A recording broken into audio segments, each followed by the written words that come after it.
원합니다. 네, 어느 칼럼에 보니까요, 사람은 말하는데 2, 3년 걸린다고 합니다. 네, 그러나 듣는 것을 배우기까지는 80년이 걸린다고 합니다. 네, 그만큼 우리가 듣는 것이 얼마나 힘들고 어려운가, 또 계속 배워야 한다는 것을 말해주고 있는 것 같습니다. 축복 중에 가장 큰 축복이 뭐냐고 물어보신다면 여러분은 뭐라고 대답하실까요? 예, 그분은 말하기를 축복 중에 가장 큰 축복이 바로 회개다. 왜 회개가 가장 큰 축복일까요? 회개는 우선 우리가 들음으로 깨닫고 나가서 또 돌이키고 악에서 떠나고 애통하고 통해 잡아가는 것을 의미합니다. 하나님은 이런 회개의 통로를 통해서 우리에게 오시기 때문이죠. 회개가 막히면 하나님과의 친밀한 관계도 교제도 막힌다고 합니다. 성령의 역사란 그러므로 회개의 역사라고도 볼 수가 있는 것이죠. 영적인 회복 또 나가서 소생의 첫걸음은 바로 회개로부터 시작된다고 말할 수가 있는 것입니다. 하나님은 이 땅을 살피시면서 회개하는 사람들을 여전히 지금도 찾고 있습니다. 그 회개하는 사람에게 하나님의 것을 넣을 수 있고 하나님의 사람으로 만들 수가 있기 때문이겠죠. 아담과 이브를 흙으로 만드셨을 때 속이 텅텅 비었기 때문에 하나님은 그에게 그의 생기, 하나님의 생기자, 하나님의 생각을 넣을 수가 있었던 것이죠. 그래서 하나님께 귀하게 쓰임받기를 원했지만 인간이 또 자기 지혜를 가지고 자기 깨로 그 길을 벗어났던 것을 우리는 잘 알 수 있습니다. 그 때문에 가장 큰 복은 하나님이 모든 걸 준비해 주셨는데 그분에게 돌아오는 것이 가장 큰 복이고 돌아오는 길이 바로 회개라고 하는 것이죠. 우리는 회개를 통해서 위로를 받고 회복도 될 수가 있는 것입니다. 네, 성령의 역사 중에 한 가지는 바로 우리에게 회개거리를 주는 거거든요. 그러니까 어느 누구를 막론하고 통일된 것은 정말 거듭난 사람들에게 하는 첫 번째 말은 뭡니까? 나는 죄인이라는 것이죠. 내가 옛날에 그렇게 죄인이었는데 그걸 몰랐는데 어느 날 하나님께서 은혜를 주심으로 내가 죄인인 걸 깨달았습니다. 그때부터 이 사람은 새로운 사람으로 시작되는 것입니다. 그때부터 은혜와 복이 그에게 쌓이기 시작하는 것이죠. 그래서 우리는 회개가 우리에게 이만큼 중요하다는 것, 회개를 우리가 해야 되는 이유라는 것을 알 수 있고, 회개를 하게 되면 첫째는 하나님의 임재하심, 두 번째는 우리는 회복이 있게 되고요, 마지막으로 기쁨이 오게 됩니다. 하나님이 우리에게 주시는 기쁨은 회개를 진실로 깊이 해보신 분들에게는 이 기쁨이 온다는 건 누구도 부인하지 않을 것입니다. 환경에 관계없습니다. 하나님이 새롭게 만드시기 때문에 환경 때문에 기쁘고 이걸 이루어 주셨으니까 기쁘고 이루어지지 않았기 때문에 슬프고 그런 차원이 아닙니다. 회개를 통한 하나님이 주시는 기쁨은 그런 육적인 모든 환경을 초월하는 것입니다. 그러니까 하나님이시죠. 왜? 그분은 모든 걸 갖고 계시기 때문에 그분의 마음만 맞으면 그분이 하겠다고 결정만 하시면 한순간에 부자도 될 수 있고 건강할 수도 있고 완전히 사람이 새롭게 될 수 있는 것이거든요. 길가에서 발로 차이는 그런 더러운 그런 노쇠도 또는 여러 가지 철도 영광내에 들어갔다 나오면 깨끗한 것이 됩니다. 회개는 바로 어찌 보면 아주 뜨거운 용광로와 같은 것이죠. 그런데 오늘날 우리는 이런 회개를 잘 안 하려고 하는 것이죠. 왜? 내가 변하기 싫기 때문에 그런 것입니다.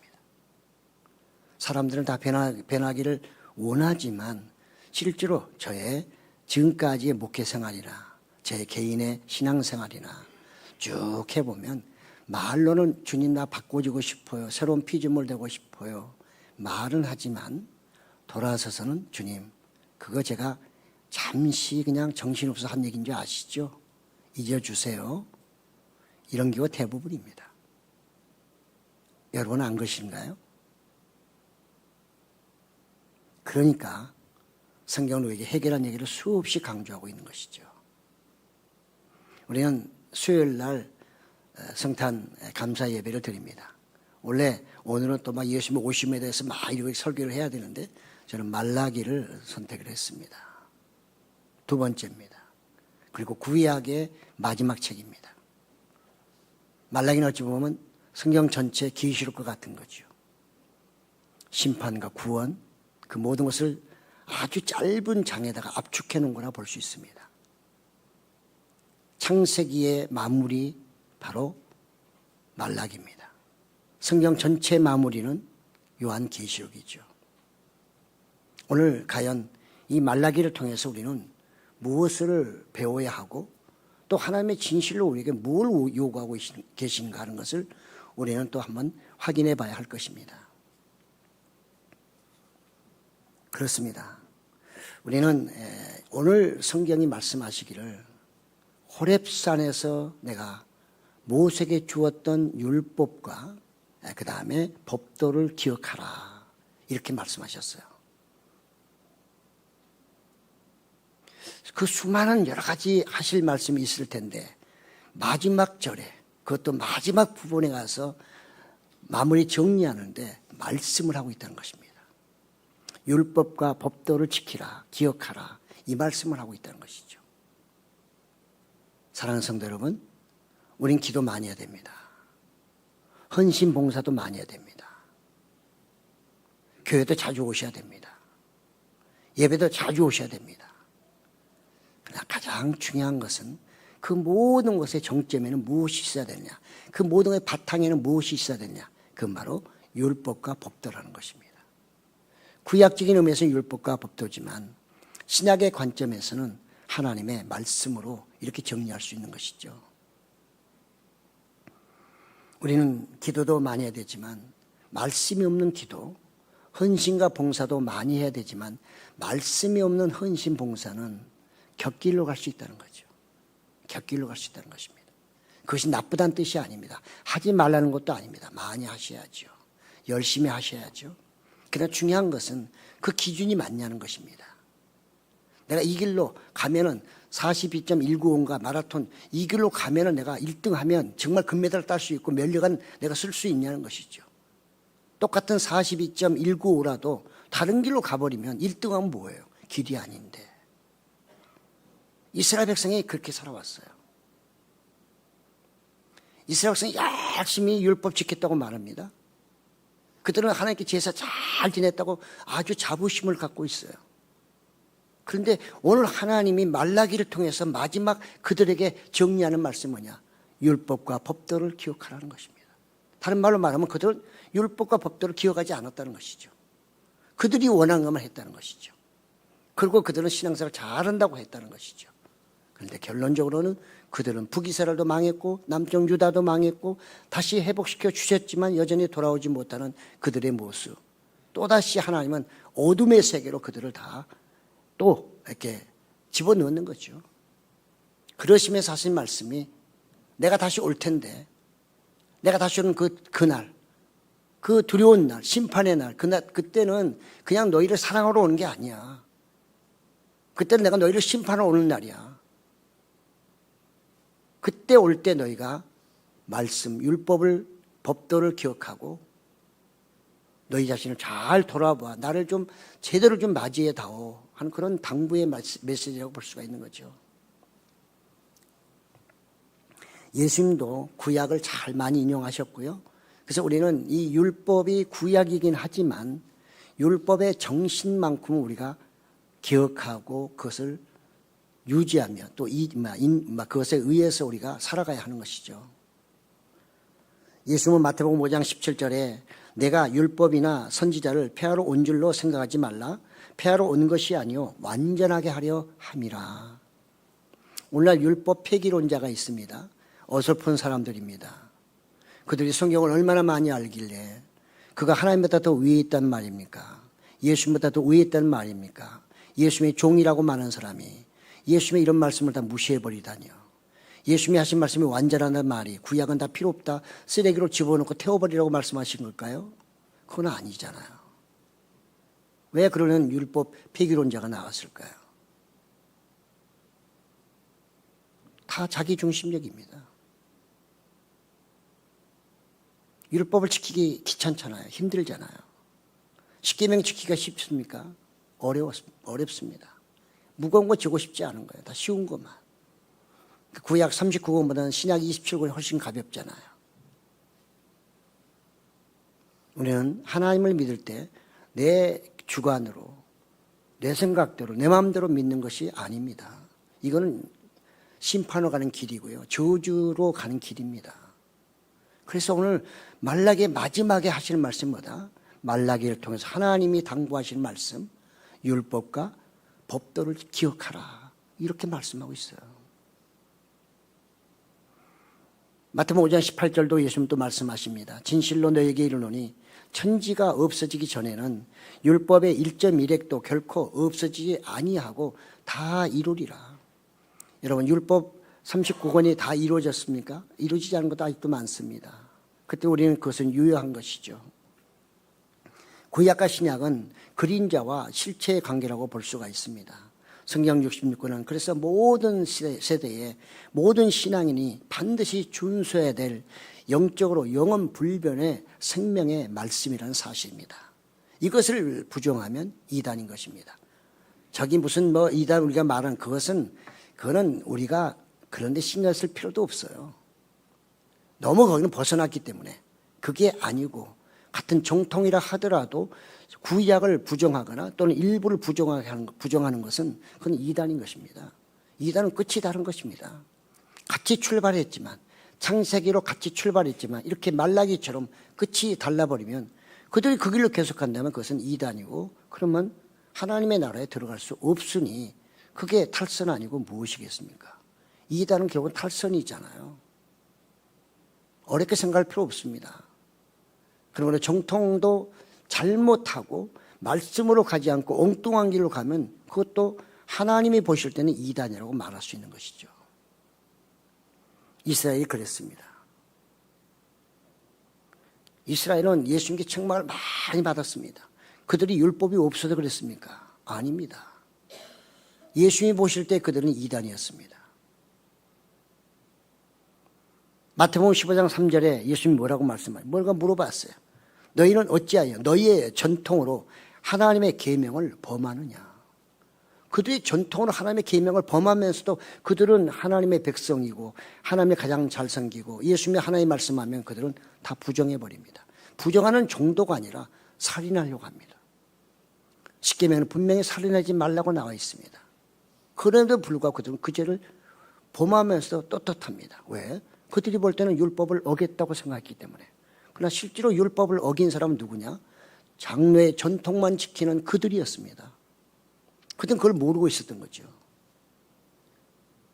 그렇기 때문에 말라기 예수님이 오시기 전 400년 전이라 할지라도 그것이 그대로 이어집니다. 왜? 그 다음에는 선지자가 나온 적이 없으니까요. 예수님이 오시기 전에 세례 요한이 오기 전까지는 선지자가 없기 때문에 이게 마지막이에요. 마지막 말씀이에요. 그렇습니다. 그래서 성경은 바로 우리에게 하나님과 우리의 관계를 아주 긴밀한 관계를 잘 묘사하고 있습니다. 친밀한 관계는 율법과 계명을 지킴으로 유지 발전되는 것입니다. 신앙의 성장은 말씀이 없으면 그냥 살아는 가요. 신앙생활은 하지만 정말 쓸만한 제목은 되지 못합니다. 쓸만한 제목은 되지 못해요.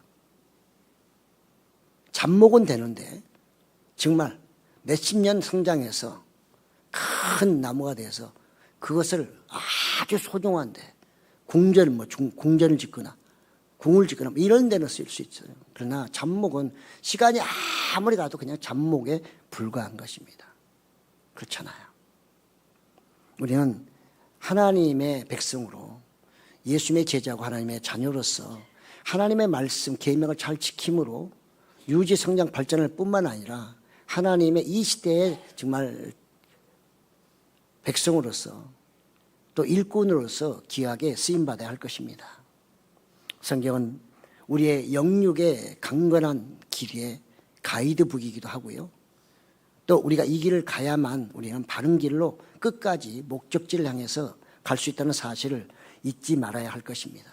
기억하라고 하는 말은 단순히 지적인 암기가 아닙니다.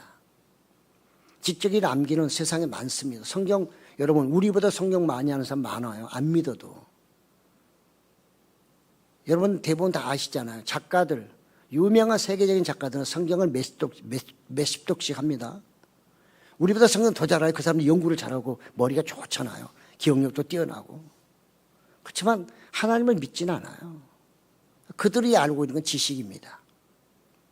그냥 문학적인 지식에 불과한 것입니다. 성경은 우리에게 기억하라고 하신 말씀이 그런 문학적인 지식이 아닙니다. 이 말씀을 기억하고 마음판에 새기고 그대로 지켜 네가 살아야 된다. 살아야 말씀이 나에게 생명으로 오는 것을 깨닫게 되죠. 먹어봐야 맛을 알고 그것이 나에게 영양분이 돼서 내가 힘을 얻게 되지 않습니까? 그렇습니다. 그리고 기억하라는 말은 지키라는 뜻과 정말 동일하다는 뜻입니다. 예수님도 부활 승천하신 후에 승천하시면서 제자들에게 당부하신 말씀이 똑같잖아요. 마태복음 28장 20절에 내가 너희에게 분부한 모든 것을 가르쳐 지키게 하라. 볼지어다 내가 세상 끝날까지 너희와 항상 함께 있으리라. 네, 그렇습니다. 예수님의 산상수훈은 이 모세가 받은 시내에서 받은 십계명과 거의 유사한 의미를 이미지를 우리에게 던져주고 있습니다. 하나님은 말씀입니다. 내가 하나님과 동행한다고 하는 것은 그분의 말씀을 내가 기억하며 살아가는 것이 동행하는 것입니다. 그 말씀을 기억하고 내가 살려고 할 때 성령은 당연히 역사하시고 우리에게 에너지를 주시고 능력과 지혜를 주시는 것이요. 그럼 거기서 다른 사람들, 세상 사람들이 느끼지 못하는 그런 은혜를 받게 되니까 뭐라 해도 절대 하나님을 떠나지 않고 그분 앞에 예배를 드리고 그분 앞에 내가 겸손하게 살아갈 수가 있는 것이죠. 그런 것이 없다면 누가 예수 믿겠어요? 믿으나 안 믿으나 똑같고 믿어도 더 적한다면 누가 예수 믿겠어요? 그럼 어떻게 2000년이라는 역사 속에 예수 그리스도가 십자가에 못 박혀 돌아가셨는데 그분을 여기까지 믿고 올 수 있겠냐 그 말이죠. 그분에게 부활이 있었고 재림의 약속이 있고 그 사이에 성령께서 역사하사 계속해서 하나님의 말씀을 붙잡고 가는 사람들에게 성령이 역사하시기 때문에 이 길을 갈 수 있는 것 아니겠어요? 저도 마찬가지고 여러분도 마찬가지입니다. 이 추운 날 집에 있는 게 훨씬 편하고 즐겁고 재미있고 쉬면 얼마나 좋겠어요. 침대에 누워있으면. 그래도 옷 추서 입고 또 머리도 또 펌도 잡아야 되고 하니까 얼마나 힘들어요. 오는 이유가 뭐지요? 하나님을 알고 그분이 여러분 속에서 역사하시기 때문에 말씀을 기억하시기 때문에 이 자리에 앉아 계신 것입니다. 그렇습니다. 그래서 성경은 우리에게 이 말라기를 통해 하나님의 말씀이 얼마나 소중한 것인가를 계속 강조하고 있습니다.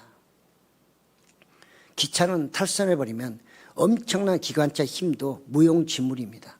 무용지물 정도가 아니라 그 다음에 탈선해버리면 정말 어떻게 움직이지도 못해요. 그렇잖아요. 워낙 덩치가 크니까. 우리의 신앙도 탈선해버리면 똑같은 결과입니다. 우리가 탈선하지 않는 길이 무엇이에요? 말씀을 붙잡고 가는 것이고 그 말씀대로 살아가는 것입니다. 그래야만 탈선하지 않게 됩니다. 내가 때로는 연약하실 때 그 말씀이 나에게 힘이 됩니다. 에너지가 됩니다. 내가 또 많은 악으로부터 공격을 당할 때 그 말씀이 나의 방패가 되는 것이죠. 이것을 많이 경험하면 할수록 우리는 하나님을 더 사랑하게 되고 하나님을 더 의지하게 되고 그분께도 감사하고 찬양할 수밖에 없는 거죠. 그러면서 구약에서는 그래도 대표적인 인물이 다윗이 아닐까요? 사무엘하 22장 31절에 보면 하나님의 도는 완전하고 여호와의 말씀은 진실하니 그는 자기에게 피하는 모든 자에게 방패시로다. 이렇게 고백하고 있는 것을 볼 수 있습니다. 말라기는 그래서 우리에게 하나님의 말씀을 기억하라. 말씀을 기억하라고 이렇게 강조하고 또 강조하고 있습니다. 왜? 이것이 바로 은혜의 길이고 복받는 길이고 행복으로 가는 길이기 때문에 그렇습니다. 호세아 4장 6절에 말씀하시죠. 내 백성이 지식이 없으므로 망하는도다. 이 시대는 어떨까요? 이 시대는 지식이 너무 풍성해서 사람들이 많이 싸우지만 진실로 하나님이 원하시는 지식을 과연 그만큼 많이 가지고 있느냐 하는 것에 대해서는 퀘스천 마크가 몇 개 붙을 수밖에 없지 않겠습니까? 우리는 하나님의 지식이 있으므로 탈선하지 않을 수 있는 것이고요. 하나님의 지식이 없게 되면 세상이 험난합니다. 믿어도 험난하고 안 믿어도 험난하지만 하나님의 말씀을 부여잡고 가는 사람은 험난해도 길이 보이기 때문에 그 길을 갈 수 있는 것입니다. 세상 사람들은 길이 보이지 않거든요. 이런 경우는 어떻게 되지? 우리나라 지금 대초로 이런 일이 지금 현재 일어나고 있잖아요. 날마다 난립니다. 이게 오르네 저게 잠만 자고 나면 또 새로운 사실이 해가지고 이거네 저거네 난리예요. 뭐가 오는지도 몰라요. 어떻게 할지도 몰라요. 일단 부딪혀보는 거죠. 그래서 누가 목소리 큰 사람이 이기는 거예요. 네. 그건 사실은 나중에는 역사가 평가하겠죠. 그건 길이 아니었다고. 지금은 그것이 길이라고 할 겁니다. 그러나 누가 역사가는 나중에 평가합니다. 조용히 그가 펜대를 붙잡고 아무도 모르는 사이 역사를 써내려갑니다. 그 모든 것은 이것이 잘못이었고 그때는 이렇게 해야 되는데 이렇게 갔기 때문에 우리의 역사는 또 왜곡되고 굴곡되어지고 비참한 역사기를 우리 후손들에게 넘겨줄 수밖에 없게 되었다. 이렇게 쓰지 않겠습니까? 그런 역사를 우리가 물러줘서는 안 되죠. 세상은 그렇다 치고 우리는 말라기 하나님의 말씀을 믿는 하나님의 자녀로서 이 하나님의 말씀을 우리가 잘 익히고 내가 사람으로 인해서 우리 후손들에게 좋은 믿음을 물려줘야 되지 않겠습니까? 이스라엘은 그걸 제대로 못했어요. 그래서 말라기가 있는 거죠. 그러니까 이스라엘 백성들에게 말라기가 있는 것은 비극입니다. 그들에겐 비극이에요.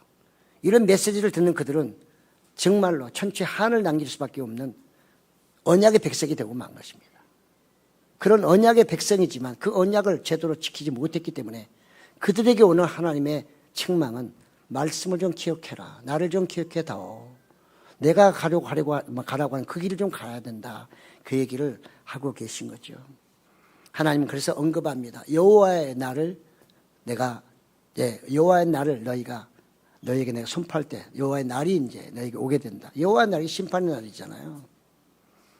그래도 하나님은 여기서 끝낼 수 없기 때문에 여호와의 날을 미리서 예언하시고 그 전에 너희로 하면 기회를 주기 위해서 엘리야를 내가 너에게 보내주겠다.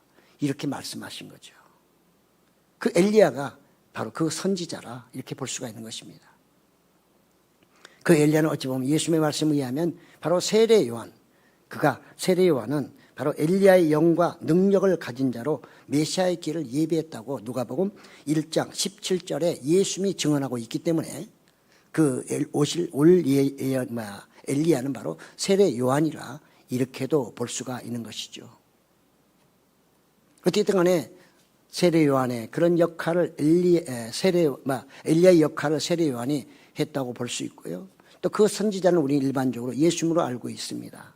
그러니 세례 요한과 예수님은 어찌 보면 하나라고도 볼 수가 있는 거죠. 오늘 우리는 이 선지자의 선포하는 말씀에 집중해야 됩니다. 왜? 그 선지자의 말을 들으라고 얘기하고 있으니까요. 그런데 너무나도 간단합니다. 선지자의 말은 너무너무 간단해요.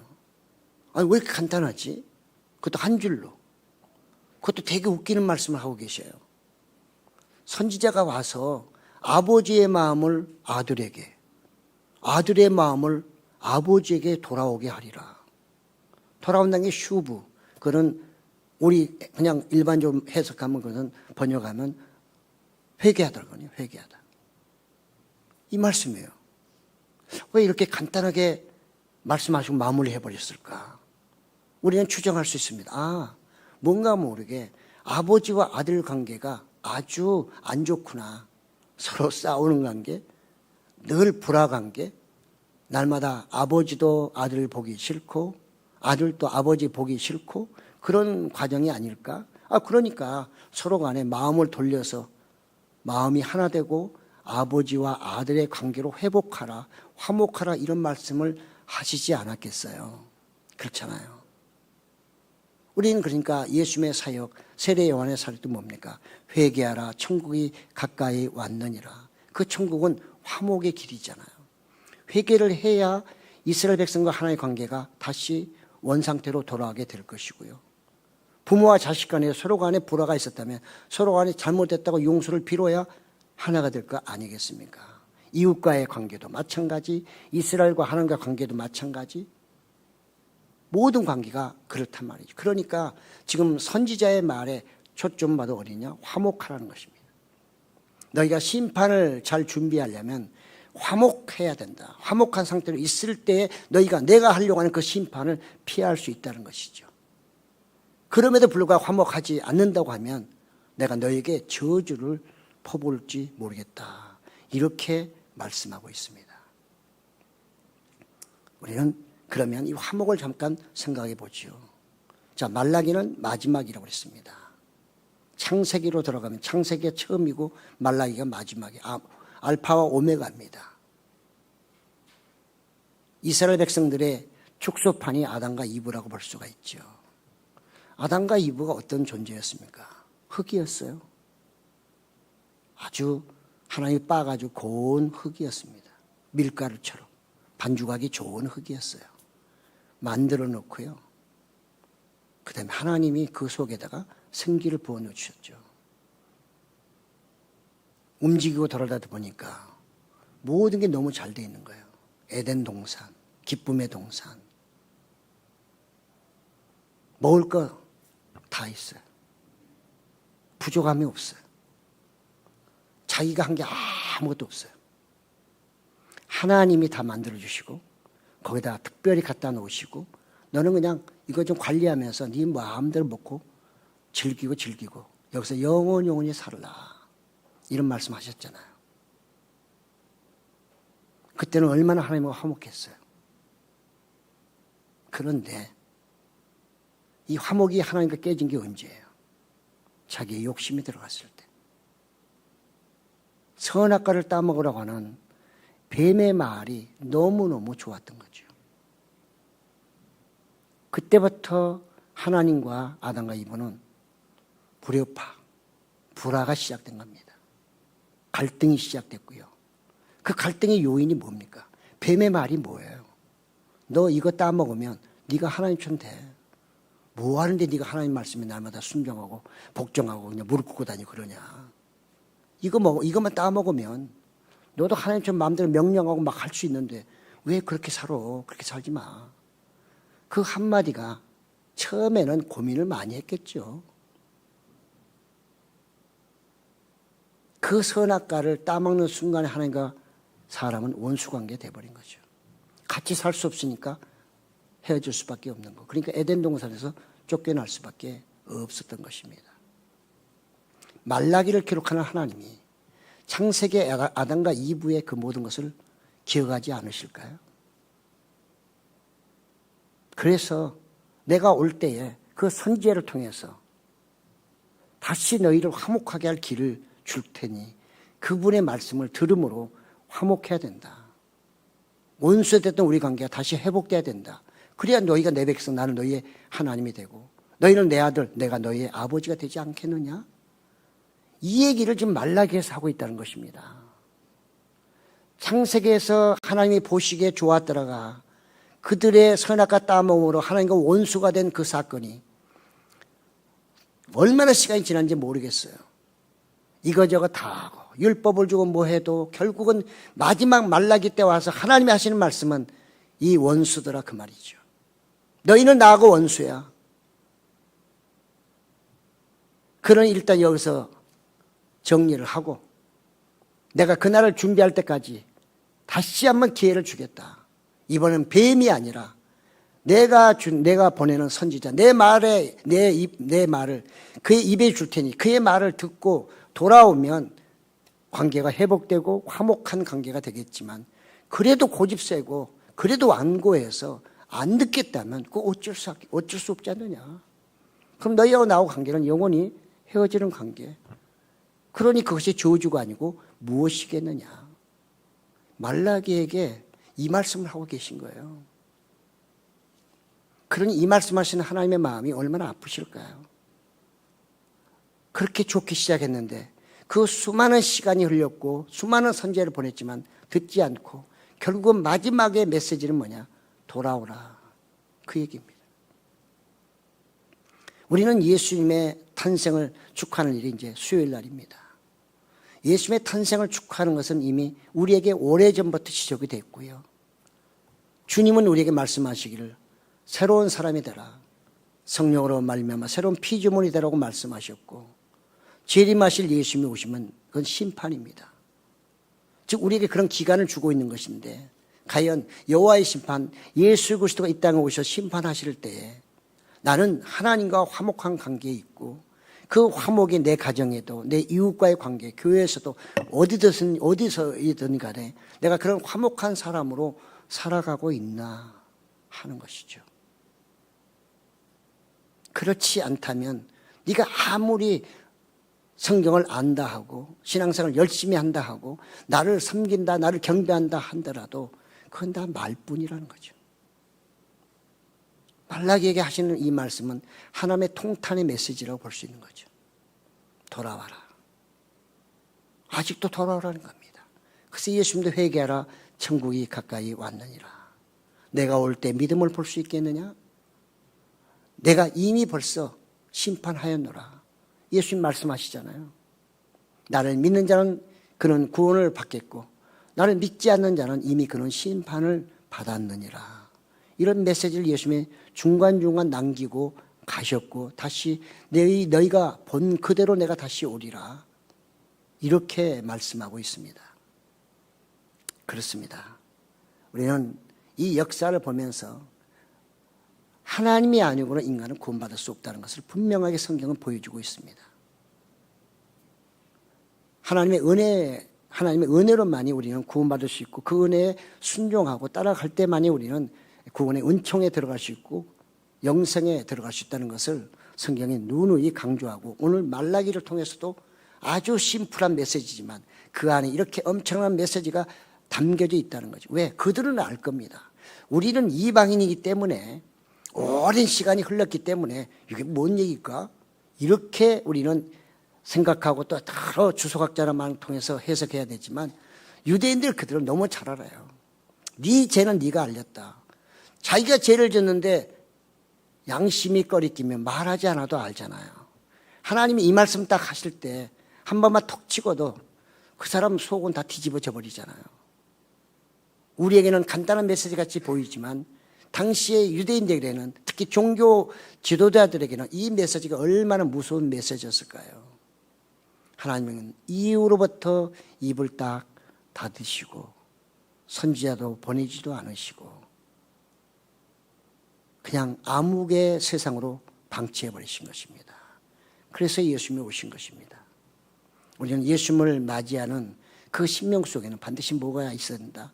회개의 영이 있어야 된다는 것이죠. 진정으로 그리스도를 맞이하고 성탄을 맞이하고 재림 예수를 준비하는 사람이라면 늘 우리의 속은 회개를 통해서 늘 성령이 내 안에 계셔야 되고 하나님의 말씀을 기억하며 지키며 살아가는 그런 경건한 사람이 되어야 한다는 것입니다. 그게 진정으로 성탄을 찬양하는 것이고 나가서 재림 예수님을 기다리는 자의 모습, 여호와의 날을 피하는 자의 정말 마땅한 삶이라 이렇게 말라기는 우리에게 말씀하고 있는 것입니다. 오늘 말씀을 통해서 한 3가지 정리하고 마치겠습니다. 첫째는 그러므로 우리가 성경 말씀을 배워야 하는 것은 주님의 명령에 순종하는 것입니다. 네, 말씀이 없으면 망합니다. 요즘에도 어떤 사람은 그런 얘기 한대요. 말씀 가르치면 왜 성도들한테 말씀을 많이 가르쳐가지고 머리 아프게 하냐고요. 죄송하지만 그건 이단입니다. 그런 이단이 아니고 하나님이 원치 않고 하나님의 말씀에 벗어나 버리는 이단이에요. 그건 길이 아니란 말이죠. 예수님은 가르쳐 지키게 하라고 하는데 왜 가르치지 않고 그런 쓸데없는 얘기를 하는 겁니까? 누구의 얘기입니까? 그건 사람의 얘기고 사단의 얘기예요. 많이 배우세요. 많이 아시아 여러분 속지 않고 여러분의 신앙생활을 끝까지 할 수 있고 제대로 할 수 있는 거고 목적지에 도착할 수 있는 거예요. 때로는 제가 혹시 잘못 가르치면 여러분 마음 저건 목사님 잘못된 건데 질문도 할 수 있어야 되고 이 자리에서는 할 수 없으니 카톡으로 보내서 목사님 그 메시지 중에 그거 이상한데 그거 어떤 의미인가요? 물어보세요. 괜찮아요. 잘못 가르칠 수 있죠. 잘해야 되지만 혹시나 말이 잘못 나갈 수도 있죠. 의도적이 아니라 할지라도 그 정도로 여러분들도 말씀에 관심을 가지고 계셔야 된다 그 말이죠. 말씀을 아셔야 된다 그 말이죠. 왜? 성경은 말라기도 말씀하는 게 뭐예요? 하나님의 법을 기억하라고 말씀하고 있잖아요. 예수님도 가르쳐 지키라고 말씀하고 있잖아요. 근데 우리는 뭐 하는 거예요? 세상 일은, 세상의 수학, 영어는 죽기 살기로 가르치고 배우는데 성경 일주일에 한 번도 안 읽으면서 하나님 믿는다고 자부심을 가질 수 있나요? 주님 뭐라고 말씀하신다고요? 야, 그것만 좀 가르치지 말고 나도 좀 가르쳐줘. 야, 애들아 나도 좀 소개 좀 해주라. 그런 말씀 안 하실까요? 부끄러운 일입니다. 두 번째로, 회개는 예수님께 돌아가는 유익한 길이에요. 회개를 하지 않으면 내 속이 더러워져 있어요. 더러운 사람이 씻지 않는 것은 뭐예요? 어차피 이래저래 더럽게 사는 것으로 아예 작심한 사람. 그런 사람은 안 씻겠지만 정상적인 사람은 더러우면 반드시 씻게 돼 있잖아요. 그래야 새로운 이불도 덮고 새 옷도 입고 음식도 잘 드실 거 아니에요. 배변을 잘해야 먹을 수 있잖아요. 어쩌면 배변이 회개죠. 사랑하는 성도 여러분, 회개를 많이 할 수 있다는 은혜가 충만하는 뜻이기도 하는 것입니다. 그래야 그리스도 안에서 새로운 피조물로 살아갈 수 있는 것이죠. 회개를 하는 것은 내가 늘 죄인이라는 것을 고백할 수 있어야 돼요. 그냥 지옥 가는 죄인이 아니고 난 정말 부족한 존재. 아담과 이브에게 처음에 흙으로 만드시고 하나님의 생각과 힘을 주시고 그걸 관리하고 했던 그 은혜, 그 은혜를 생각하면서 난 죄인이야. 그런 의미의 죄인이라는 뜻이죠. 마지막으로 교회는 화목을 이루는 구원의 공동체입니다. 아무리 이런 얘기 저런 얘기 해도 교회가 화목을 통해서 하나로 가지 않게 되면 그건 하나님의 말씀에 위반되는 거예요. 말라기도 부모와 자식 간에 화목하라고 얘기하고 있는데 교회가 이런저런 것 조그만 것 때문에 늘 불화한다면 화목하지 못하다면 그건 하나님의 말씀을 어기는 거잖아요. 그러면 주님이 뭐라고 말씀하시 하나님이 너희가 그렇게 하면 돌아오지 않으면 회개하지 아니하면 내가 너에게 저주를 퍼부을까 내가 염려된다 이렇게 말씀하고 있습니다. 그러므로 우리는 그리스도 안에서 새로운 피조물로서 웬만하면 이해하고 용서하고 안아주고 왜? 내 형제니까 주님의 말씀이니까 기분 나빠도 주님의 말씀이기 때문에 지켜나간다면 그 말씀이 나를 변화시키고 나가서 그 말씀을 지킴으로 인해서 기쁨과 나가서 또 행복이 우리에게 찾아올 줄로 믿습니다. 사랑하는 성도 여러분, 그렇습니다. 12월 달도 얼마 남지 않았습니다. 성탄절도 얼마 남지 않았습니다. 우리 말라기를 보면서 우리가 어떤 성탄절을 맞이해야 되나, 우리는 주님의 재림을 기다리는 사람으로 어떻게 살아야 되는가 하는 것을 잘 말해주긴데 다 정리해버리고 예수님이 이 땅에 오신 것은 하나님과 우리 관계가 원수되었을 때 그 원수 관계를 회복시키기 위해서 십자가에 돌아가신 것입니다. 그게 하나님의 최고의 사랑입니다. 그렇기 때문에 십자가를 내가 통해서 구원을 받으려면 나도 회개를 해야 하는 것이죠. 그러므로 그 회개를 통해서 하나님과 화목하고 모든 성도가 또 교회가 화목하는 그런 역사가 반드시 일어나야 하는 것입니다. 그런 교회, 그런 여러분 되시기를 예수님의 이름으로 축복합니다. 아멘. 주님.